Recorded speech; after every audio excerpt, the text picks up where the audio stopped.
basic question about gender experiences, growth, role, and relationship in their organization, and multiple questions regarding the topic. The results show that most respondents have more than 10 years of experience in sport. And in case if a problem occurs in their club, they would most probably contact their club management or a colleague. Most of them have already witnessed a violence. And the type of violence was, of course, again, psychological violence, followed by physical and economic violence. We've also asked them where that violence occurred. And the most common answer was in sports, on a training, at the match, outdoor. They saw violence on social media, at work, and also in a family. We asked them what would they do in case they would encounter or witness violence or discrimination in their organization.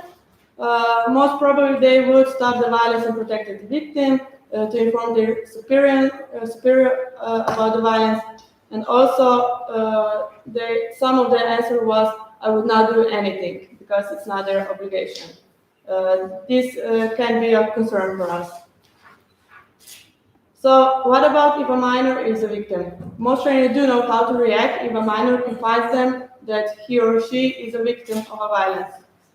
They would have a contact with the minor to gain more trust, try to stop the violence against him or her, and would inform superior about the violence. Again, we asked trainers about the events. Most of the trainers have not attended any events on the topic of violence, discrimination, or intolerance in sport. But again, most of them find such events really meaningful and necessary to organize. The third questionnaire was about for the athletes. It consisted of 23 questions. Some of them was basic again, and again multiple questions regarding the topic. Most respondents were between 15 and 30 years old. We asked them about their relationship with their teammates, and most of them said they have a very, very good or a good relationship with teammates, and also with the trainer. We asked them what they if they would need a help, who would they turn to and ask for help? And most common answer was a trainer or a teammate. Regarding the violence, discrimination, and intolerance, most athletes have witnessed or experienced violence or discrimination. We asked them where this act took place, and most common answer was on a training, in the dressing room, at the match, outdoor, on the social media, in school, at the training camp. And we can see again the most common type of violence was psychological violence, followed by physical violence, and was carried out mostly by peers and also coaches. In case of violence, we asked them when they encountered the violence, what did they do? And most common answer was again, stop violence and protected the victim. They informed a trainer about the violence and informed also the parents of a victim and of a violent person. But we can see here on a slide that there was also most common answer, they didn't do nothing. Athlete was discriminated against based on physical abilities and appearance, and also regarding their religion or based on their age. The next question was almost similar to before. If they would witness or experience violence or discrimination, or if someone confides them, what would they do? And here, nobody said that they wouldn't do anything. So we already changed their mindset. But most common answer was to talk to the victim and offer the support, to talk with a trainer about the violence or discrimination and ask for help. If they would become a victim, they would most probably talk to their friends and a coach. Most athletes, we asked them if they have interest in knowing more about the topic, and it was a pretty high percentage of those who do have interest in a topic about violence and discrimination in sport. For the last question, we asked them for the suggestion on how to tackle violence and discrimination in sport.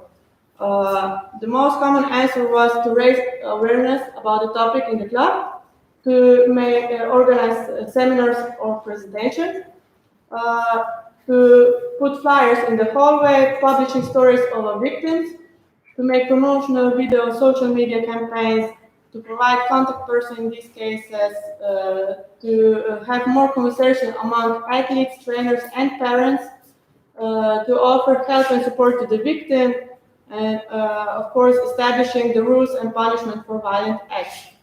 Also, the pretty common answer was to make an inclusion and education in a young age about the topic. So the last questionnaire for the athletes' parents consisted of 15 questions. Some of them was basic questions about the number of children in sports will they participate in, how about the participation of parents in sport, relationship with the club management, etc., and multiple questions regarding the topic. Most children are involved in sport. Parents have practice or still practice in sports. They do support the sport that their child choose, and they have a very good relationship with trainers, managers in their child's club. We asked them what are the goals for their children in sport, and most common answer was to have fun, for health, and to develop lifelong passion for sports. Regarding the violence, discrimination, and intolerance in sport, most of parents have not witnessed violence in the competitions, but those who have, it was among supporters and fans, and also between parents. They witnessed psychological violence in their sport club, but they have not witnessed any discrimination in their child's sports club. We asked them also if they are familiar with protocols or practices for tackling violence, discrimination, and intolerance in their child's sports club, and most of them are familiar. The conclusion, this report showed that violence, discrimination, and intolerance in sport is happening. Most common violence, as we can see, is psychological violence, and it's followed by physical violence. All of the sport professional trainers and sport organization trainers and sport professionals see the importance of organizing events to tackle violence, discrimination, and intolerance in sport. And this report will be a base for the development of educational materials for trainers and practical strategies, protocols, regulations, which can be implemented into sports organizations. That was the quick report from my side, so if you have any questions.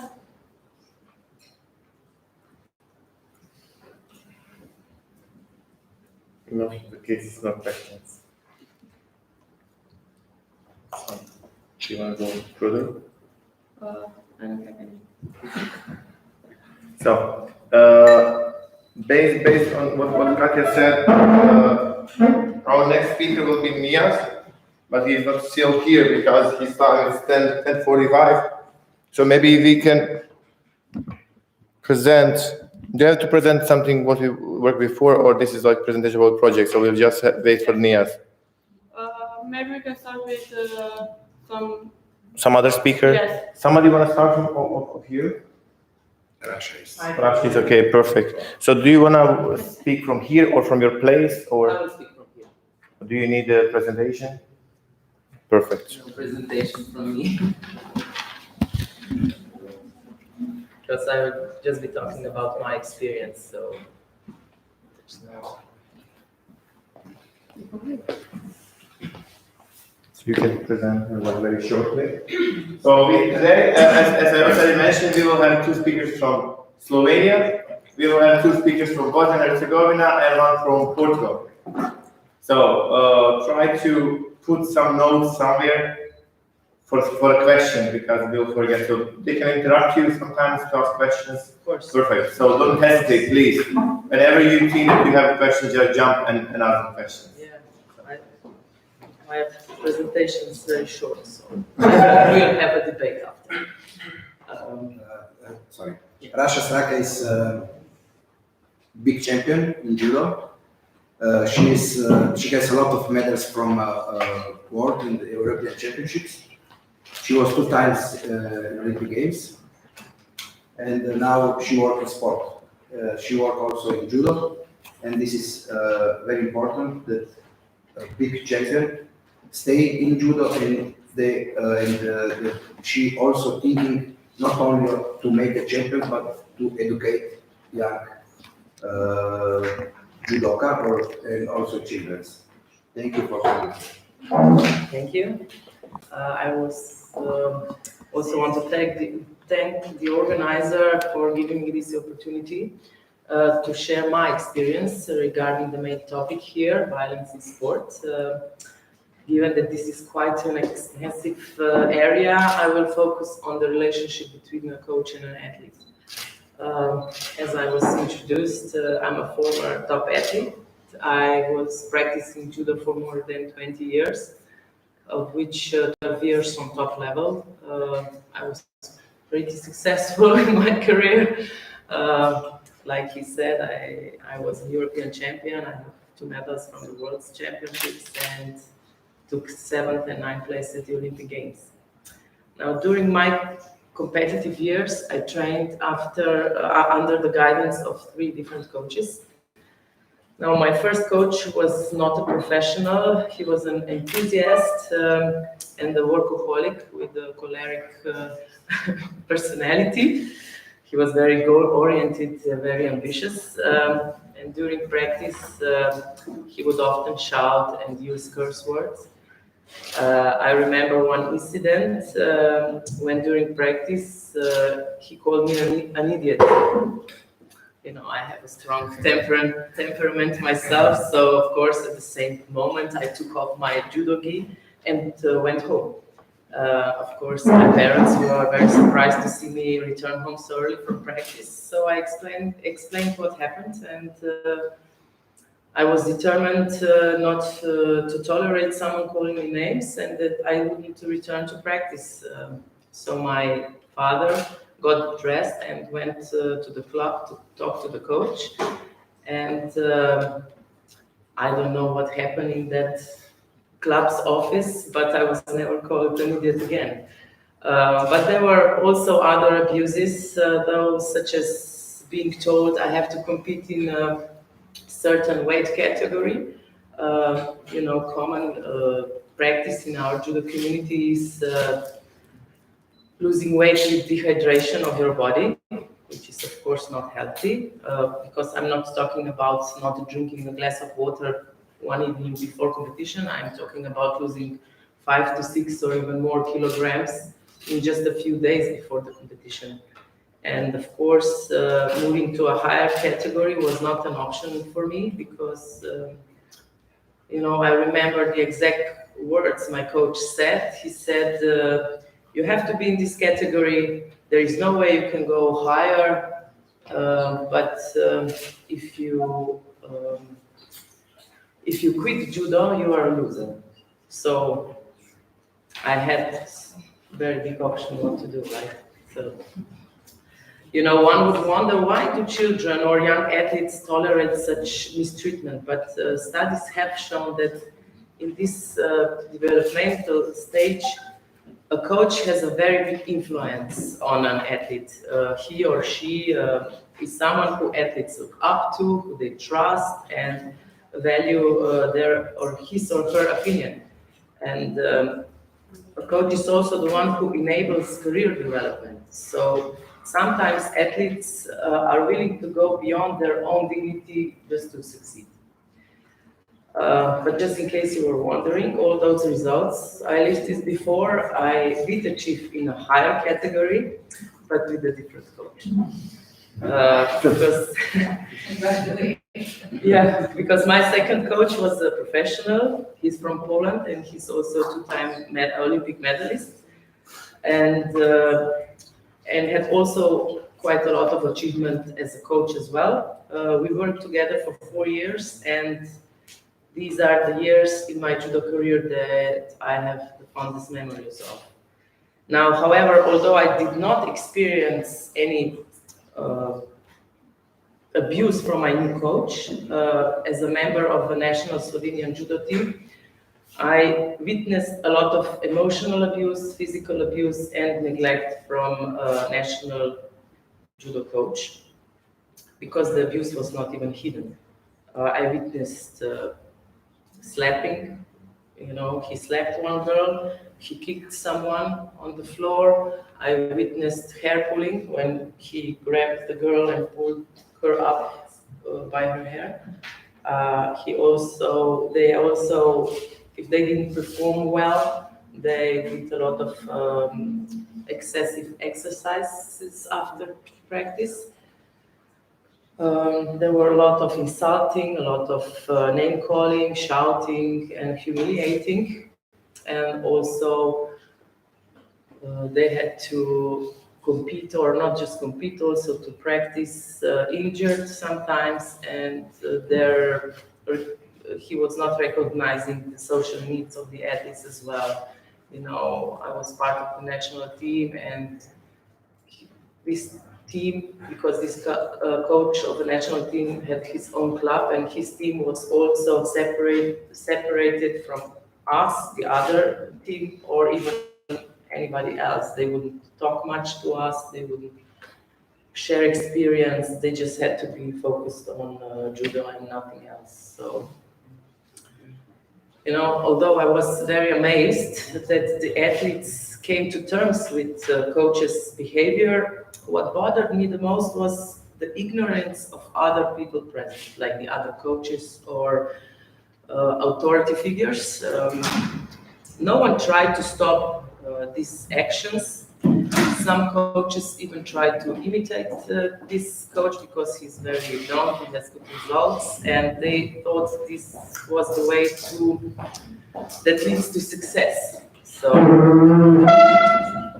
one time I seized the opportunity to talk to one of his athletes. She's one of the best judokas in the world, and we were both employed in military because as a top athletes, and we had to compete in military championship that was placed in Italy. And of course we went there alone without our coaches, and I guess she felt relaxed, so I could eventually talk to her. And I remember asking her, how can she withstand training under such conditions? That there are also other ways that lead you to success in sport. And she answered that she's aware that her coach's way is different, more rigorous and tough, but that is his way. He knows no other. So she even went on to explain how one time she expected him to slap her, and how her legs went forward but her head leaned back, you know. But what surprised me was not her answer, but the way she explained the event. She spoke in a way as if she was glad it happened, because it meant the coach cared about her progress and that he notices her. So it was clear to me that she didn't understand that this was an act of abuse. So, and that is why I think it's very important that we educate people, especially children, about the abuse. We need to empower them to dare to speak up, and more importantly, we need to create a safe environment for them to not be afraid to come forward. I also believe that elite athletes or any other known personality have a lot of power to change the conditions and can be successful in sharing awareness about violence in sport. though we cannot control the outcome, but we can control the effort we put in. So I myself participated in 2 European projects. One is called Voice, where we made a short video with which we addressed victims of sexual violence in sport, primarily to report violence and at the same time to raise awareness of what is permissible and what is not. And because I think in Slovenia this is still a taboo topic. And I also gave a statement for the project HOLD, which looks to raise awareness of best practices and combating violence and tackling racism, discrimination, and intolerance in sport. So, like Moemir said, I am a member of Coaching Commission of Slovenia Judo Federation. I'm responsible for designing and implementing a program for future judo coaches. Just last year, we prepared a new program in which we added the role of a coach, because I think it's important that we make future coaches aware that their task is not only on the tatami, but it's they have to look and take care of children or athletes holistically. These are just small steps towards change. We still have to establish and implement rules and policies so people in clubs and federations won't remain silent when it comes to violence, even if that means less medals and consequently state and sports sponsorship funds. Now, looking back, I'm lucky that at that crucial moment, my father did the right thing when he confronted my coach. He showed me that it was the right for me to stand up for myself, to protect my integrity, and that I don't need to tolerate such behavior from a coach. Now I try to follow his footsteps and be a role model for my children, because just talking about values is pointless if we don't live it, because children will know the difference. So this is all. I have a question for you. How you were feeling when you saw that he's slapping the others as well, and that you passed, that you had the same... I was very uncomfortable, but I felt that I was still adolescent back there. There were coaches, there were other authority figures there that were supposed to act, not me, because he was a national coach, and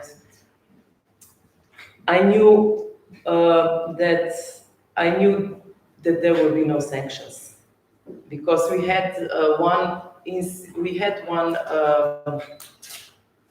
there was one time when one girl did step forward. We had a case in our judo federation, and I don't know what was said behind closed doors, but nothing happened. So because we don't have the rules, we don't have sanctions, and that is the problem. That's why the victims are afraid to step forward, because if there would be sanctions, more people would come forward. That's why I spoke to that girl. I spoke to her and said, how do you allow that? I tried to contact her because I knew if I go to the authorities, nothing will happen. So but you had that period, so your father is somehow your problem. How are you feeling when you know that you had the same problem and later on that your problem doesn't exist anymore, but the other has the problem? Yeah, because I asked the girl as well, what do your parents think? Because they weren't allowed to have boyfriends, they didn't socialize. And I said, what do your parents think about that? It's your life. And she said, well, my parents, I think that in that club, coach is everything. Parents are, separate. I think they don't get involved so much. And also, I think that, I am from Ljubljana, it's capital city, and I think his way in Ljubljana wouldn't be possible. People here are different. Parents are more involved. While on suburbs, it's maybe a little bit different, and they get away with his actions. I think one time one parent even brought one girl to the club and said, do what you have to do, just make her European champion, which is, you know, it's like giving your child and do whatever he wants. They gave him permission to do those abuse. So, yeah. I think that also are differences between personality. Yeah. So one personality steps Yes. forward, someone steps back. And I think that those who steps back, they have to. But those who have a choice, you know, this girl that was brought to the club, with her father said, do whatever you want with She don't her. have choice. Do you think that she has a choice? If something happens, will she go to her parents and their parents will say, you know, but this is the way to get results. You have to put your head down. You know, my father didn't do that. He gave me a choice. He said, no, it was the right thing you did. So I'm very glad. I hope I will do the same with my children. Thank you. Question there? Do you think that the appearance of those violence are different in team sports and individual sports? Are they different or are the same? Well, it's hard to say because I don't know how it is in, Yeah. I think the violence is there, but I think it's a little bit different. Here it's more one-on-one, there is more team. So But do because, you think that in team sports you can stood for yourself more or for others more because it's team I sport? think it or- depends of the team and of the captain of the team. If the team is very, Cohesive. yeah, Yeah. cohesive, then I think it's stronger. Because, you know, I think the person, the abuser, knows what he's doing. So he knows how to treat his victims. So I think here in this case, the team is not so connected. It's not so, Is that because it's individual sport? You think? no, I think he's making it. But it's not team sport. If he would have the same methods in team sport, the team wouldn't be successful. But here, since it's individual sport, I think his way is more successful. And it's also, he was more successful with women than with men, just because of his way, because the men didn't tolerate such behavior, but women did. So that's why we had a very successful women's team first, and then men followed. Thank you. Rui, please. Azad, thank you very much for sharing with us your experience of life. First of all, congratulations for exposing here and make this happen, share with everyone here. And also, this is an online multiplier sport event. It's live streaming, so I hope many persons are listening to you. It's a really important point that you made here. But I want to ask one thing. We know, everyone knows the power of a coach, most of all with childs in any sports. It's an influence, a big influence on the child.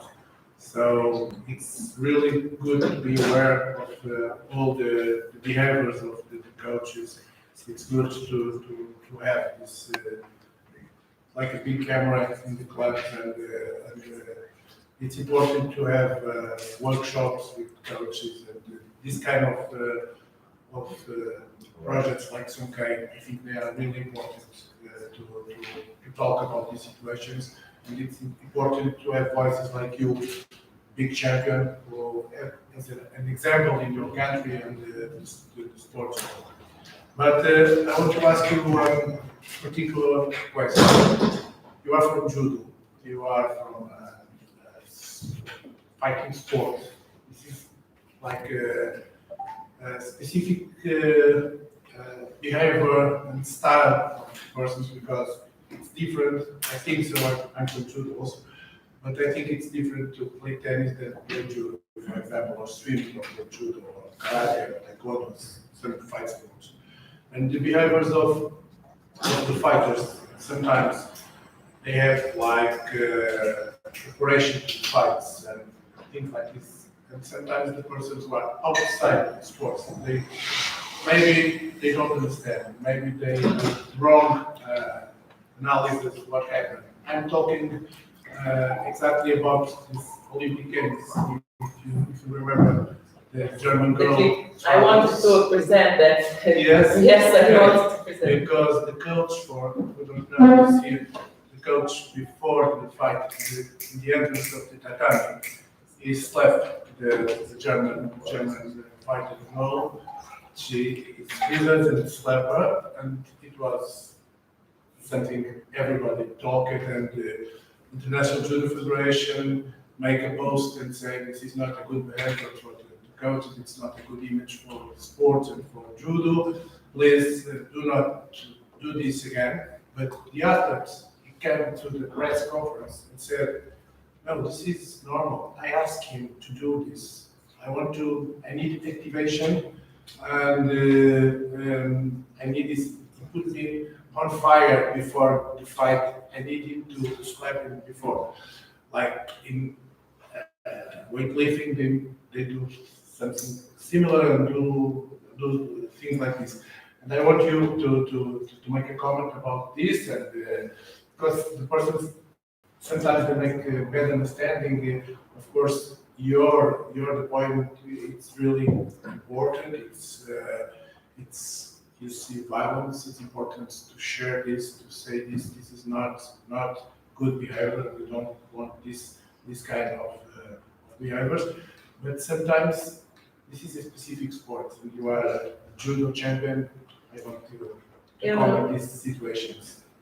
Yeah, my preparation when I went on tatami, I did the same thing to myself. I didn't ask coach to do it, but I slapped myself as well to prepare myself for the fight. So I do understand what the coach did, and I don't think this is abuse or violence. No, I think it's the way she wants to be prepared to get aroused before the fight, and that's why I do understand it. However, like you said, people who are watching and don't know the sport can get a wrong impression, and that's why it's good if she finds some other way. Maybe she can slap herself, not her coach do it, because it can send the wrong message. It can send the wrong message, and or they can do it behind the hidden, behind the camera or something like that, just because of the other people who are not in judo and don't understand it. So because we have to be aware that this World Olympic Games, it was broadcast all over, and all of the young children were watching it. So if they don't understand that this is just for, Fighting up. yes, for this to live the fighting spirit, it could get a wrong impression. So, but I talked to my husband and I said, well, it's nothing, for me, that's not abuse, for sure. My opinion. Question? Sport athletes. We have some from sport athletes. What do you think about this? Benjamin, what do you think about slapping you? I have a question. Yeah, please. When you experienced psychological violence in sports, did that motivate you to work harder? Like, did that fire you up? Like, coach just grew you? For me, I don't think so. I'm not that kind of person. I like to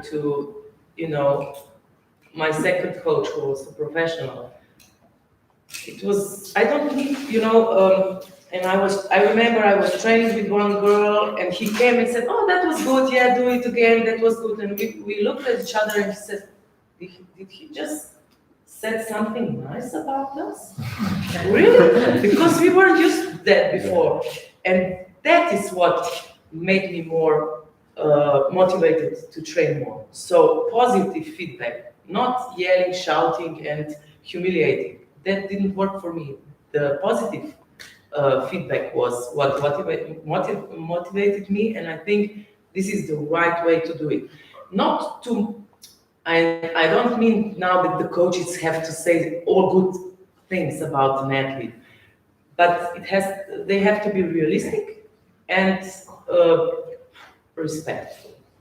So give a positive feedback if an athlete deserves it, and make a comment if they don't, but be respectful and make your statement in the right way. But I do see, like I said, I think it's great that we are talking about this subject, but I do have fear that if we do not implement this in rules and in politics with consequences, nothing will change.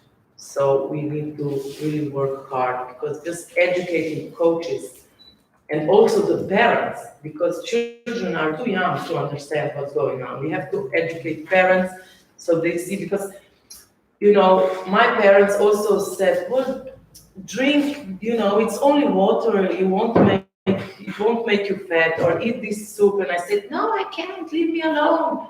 I believed my coach, and after a while they stopped this, because they said they won't change my mind.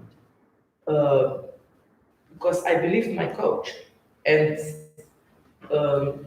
also they didn't know. They were first time, they didn't. They weren't top athletes. They didn't know how things work. They didn't know that it was not right to lose weight. They didn't even know how much weight I was losing. Actually, they thought maybe 1 kilogram. Okay, the coach said it's okay, but I was losing like 5, and it was really there are still some consequences on my body because of it. So we have to educate also the parents, everybody, and change this mentality that the success can be made also with respect and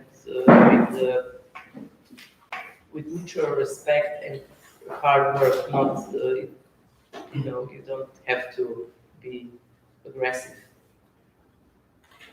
But you, as a sport athlete, do you shout and push yourself to not think sometimes during the fight or before fight? I was watching the one social experiment when people put the hand in the eyes, and how long they can take just be quiet, and how long they can take when they're shouting, swearing, saying something bad, or just to not think about the pain or issue. Do you, as sport athlete, had some way of not thinking about pain, not thinking about illness or whatever? Yeah, well, you have to put out this energy, okay. So sometimes, I do shout, but, I don't shout at a person, I just shout. I remember one time also, it was in our home city, we had European Championships, and I lost the semi-finals in like 15 seconds. I didn't even, fight, it just bam. And then, I bowed, I gave my hand, and I went slowly down the tatami. I went out, and there I screamed. So you have to learn to act the proper way. But I had to put my emotions out, my disappointment, and but it's not harmful to anybody else. That's what is important. One more question. What is your impression about the new generation of coaches, young coaches?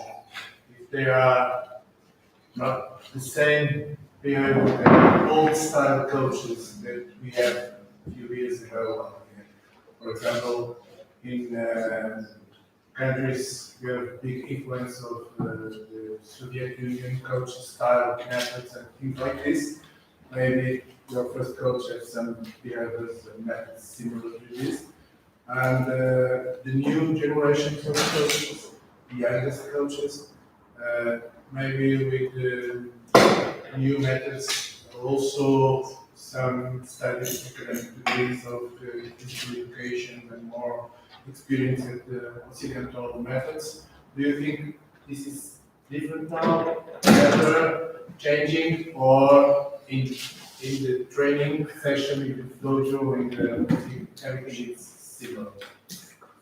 I think it's quite similar because no one gives them tools how to be different.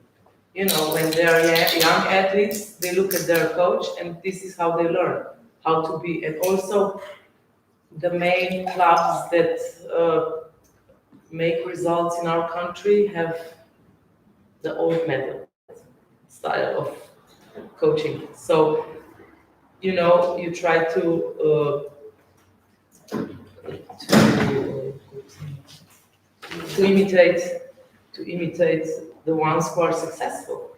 And that is why we try with our, you know, judo program, coaching program to change their mindset. And also we have this licensing of coaches, and there we try to make them, if they want to have a license, to listen to sessions about, you know, about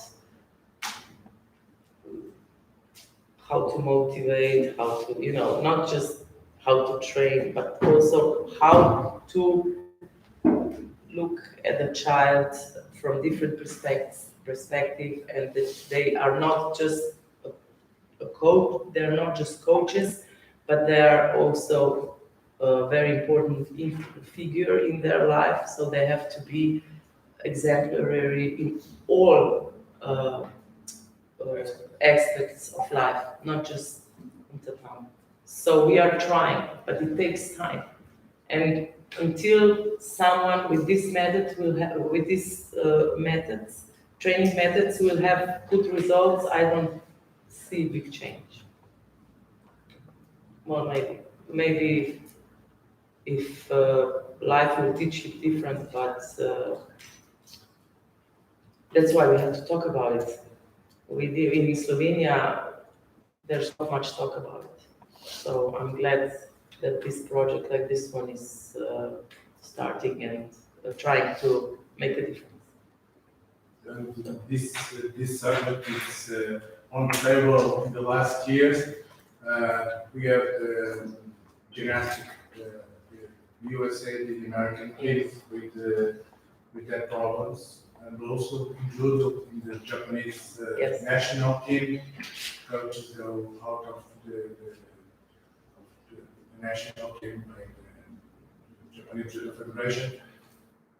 Sexual abuse to the athletes and violence also. So this is not just, like I said before in my second question, not just old style methods from the Soviet Union, other countries with different cultures also.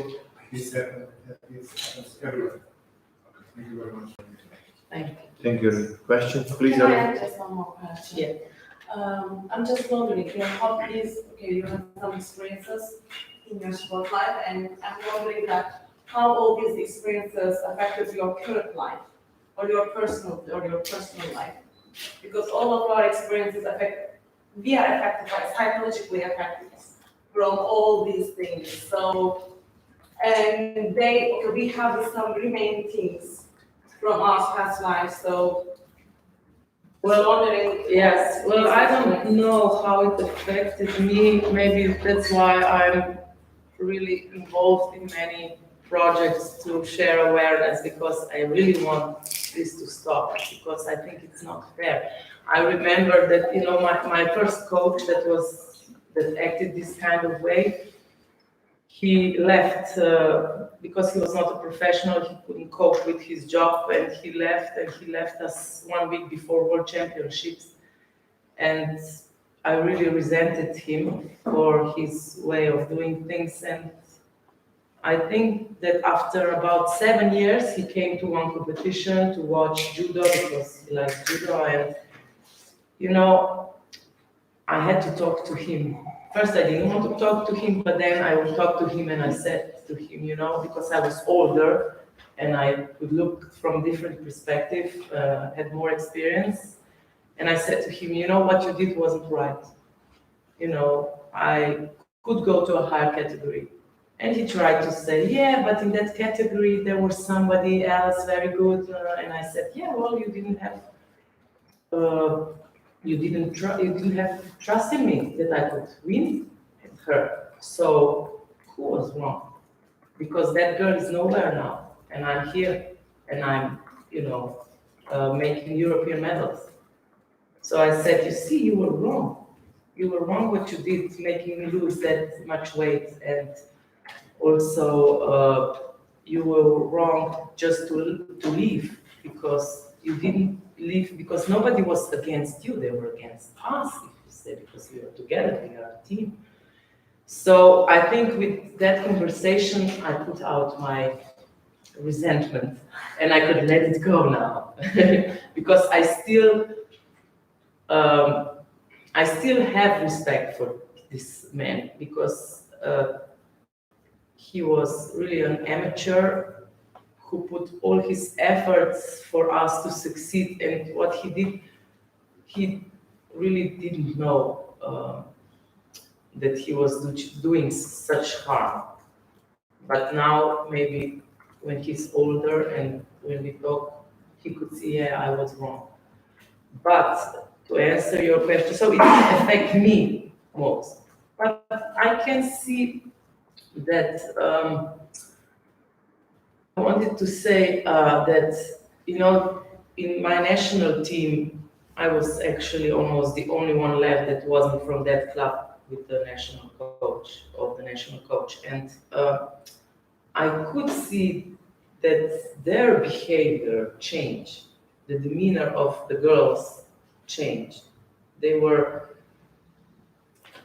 you know, even now, when they have Olympic champions, and if you talk with them, they still, I have a feeling that they still have a trust issue, because before, you know, they were not allowed to speak with us, with other teammates, because they could say something that the coach wouldn't approve, I don't know. And until this day, when we are not in judo, they're still afraid to speak openly. I get this feeling, you know, I don't know if it's true, but yeah, it's true. They still don't trust anybody else, because so many years their coach said, we are, you know, this team and you cannot trust anybody else. So I think it left many consequences, more on them, because they did get more abuse than I did. So yeah, unfortunately, but you know,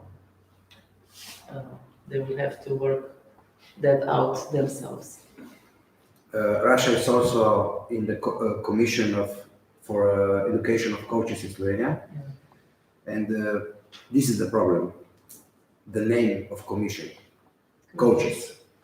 Coach is one thing, educator is another thing, and coach is somebody, for me, is somebody who is coach not for people to, I don't know, 16 years, but for older, because before must be someone who is educator, who is role model, because I think, but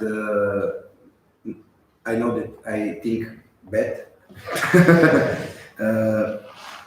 Olympic champion must come on tatami and must show to all people around, I'm the best. And Olympic champion will come here in this room, must show to all people I'm the best. And we have Olympic champions which don't show this. Yes. They show the fear. And they come inside and they leave down. It's not okay. Because they're used to this. You don't prepare the people for leaving. Yes, exactly. Sorry. And also, you know, I also disapproved when, you know, doing sports career and education is very hard.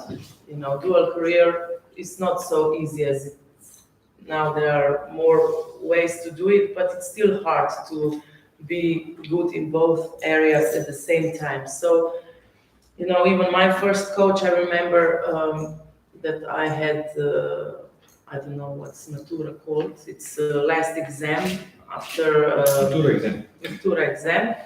And I said to him, listen, I have to prepare tomorrow. I'm writing this Natura exam. I cannot come to practice because I didn't have any competition. So really one practice with mine. And he hung up on me.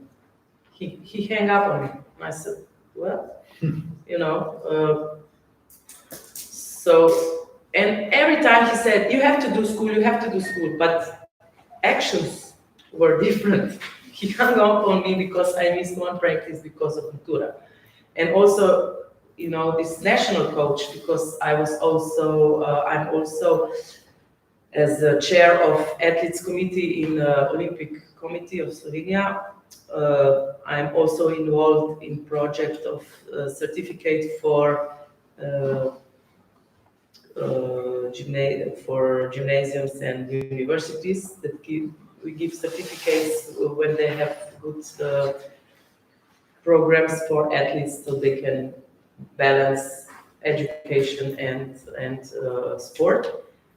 And I said to this coach about one of his, you know, Tina is an Olympic champion and took one time Olympic champion, and now she was second. And she had a problem because she couldn't get her employment in the military or police because she didn't have this Natura exam. She didn't finish her high school. And I said to him, you know, listen, you have to take care of your athletes because after they retire from their athletes career, what will they do? Without education, you have no real prospect. You still have to have education and then working experience, of course. And he said to me, Rasha, you know, school and sport don't go together. You know, if a coach has that kind of mentality, then he really is not supporting his athletes. And until we change this, it's very, you know, it's not, I don't see progress. We have to change. And how we can change is by educating young coaches that this is important because after sport career, they still have a life, and it's this termination, this transition is very difficult. I know. So we have to look at this from the starting point. So that's why I say we have to look at the athlete holistically, all aspects of life. So he has his school done, he has his sport, everything goes okay, he has his nutrition, social environment has to be, and everything. So we try to change this, but it's taking very small steps. It's taking time. It takes time to do it. Thank you so much. Questions? When we just started, you're already tired. Okay, thank you so much.